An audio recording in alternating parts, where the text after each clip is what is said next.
Meditation एक ऐसा रास्ता है जो हमारी लाइफ को और बेटर बनाने में हमारी मदद करता है। ये न केवल हमें शांत रखता है बल्कि मेडिटेशन हमें अपने टारगेट को अचीव करने के लिए मोटिवेट भी करता है। बहुत से लोगों को मेडिटेशन के बारे में पता नहीं होता कि मेडिटेशन आखिर होता क्या है और कैसे किया जाता है। दरअसल मेडिटेशन हमारी लाइफ का एक इम्पॉर्टेंट पार्ट है और अगर आज की इस भीड़ भाड़ भरी दुनिया में आप मेडिटेशन के बारे में नहीं जानते तो आप लाइफ में काफी पीछे हैं। सक्सेस का मतलब सिर्फ अपनी इच्छाओं को पूरा करना है।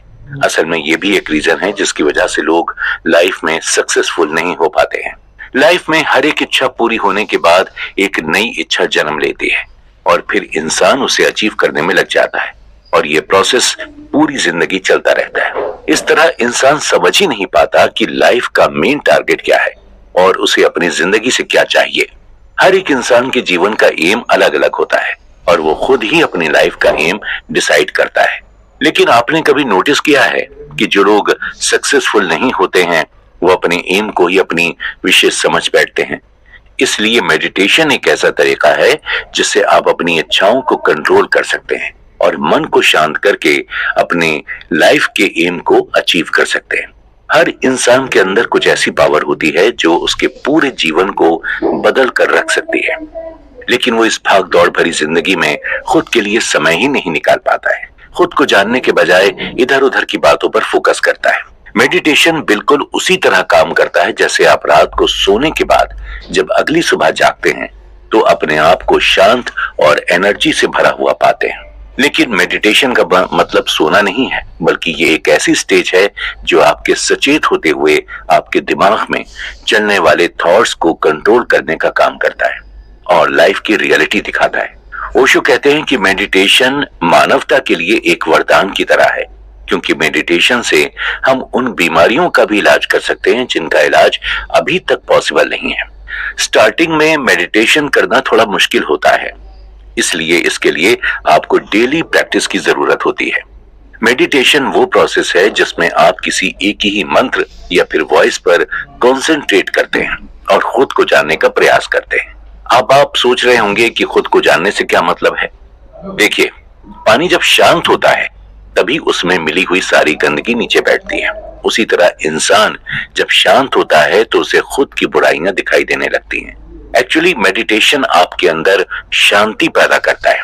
मेडिटेशन करने के लिए आपको अपने दिमाग को कंट्रोल करना पड़ता है। आपने देखा भी होगा कि जो लोग लंबे समय से मेडिटेशन कर रहे हैं वो कम बोलते हैं या तभी बोलते हैं जब बहुत जरूरी होता है। मेडिटेशन से आपको अपनी कमियों का पता चलता है, जैसे गुस्सा करना, बात बात पर जोर जोर से चिल्लाना, किसी की परवाह न करना, हमेशा खुद के बारे में ही सोचना। मेडिटेशन से आप में खुद को किसी दूसरे इंसान की नजरों से देख पाने की एबिलिटी पैदा हो जाती है। फॉर एग्जाम्पल, जब आपका कोई दोस्त किसी बात को लेकर किसी दूसरे लड़के पर गुस्सा करता है तो आपको लगता है कि उसे गुस्सा नहीं करना चाहिए था। ये बात शांति से भी हो सकती थी, लेकिन आपके फ्रेंड को ये गलत नहीं लगता क्योंकि वो खुद को खुद की नजर से देख रहा है, दूसरे की नजर से नहीं। लेकिन अगर वो मेडिटेशन करना शुरू कर देता तो धीरे धीरे खुद को दूसरों की नजर से देखना शुरू कर देगा और उसे अपनी गलती का एहसास होने लगेगा और तब वो धीरे धीरे उसे सही करने लगेगा।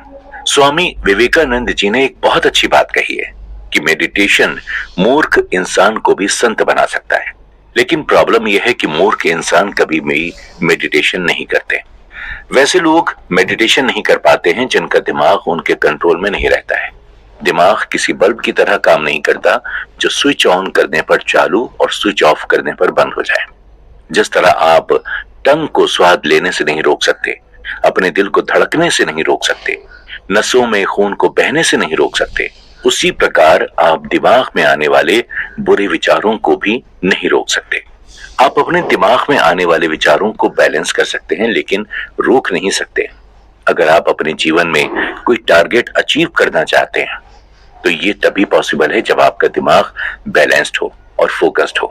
क्या आपने कभी आम, अमरूद और जामुन के बीज देखे हैं? कैसे एक छोटा सा बीज एक दिन बड़ा पेड़ बन जाता है? ये तभी पॉसिबल हो पाता है जब वो जमीन में बैलेंस्ड रहता है। लेकिन अगर हम रोज इसकी जगह बदलते रहेंगे तो शायद ये कभी भी ना बढ़ पाए या थोड़ा बड़ा होकर खत्म हो जाए। ठीक उसी तरह हमारा दिमाग काम करता है।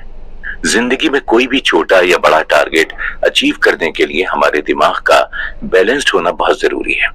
दोस्तों, रिसर्च के अकॉर्डिंग हमारे दिमाग में हर दिन 40 से 50 हजार विचार आते हैं, जिनमें 95% 95% विचार ऐसे होते हैं जो किसी काम के नहीं होते। ये 95% विचार रिपीटेड होते हैं जो हमें बार बार आते हैं। हमें डेली 80%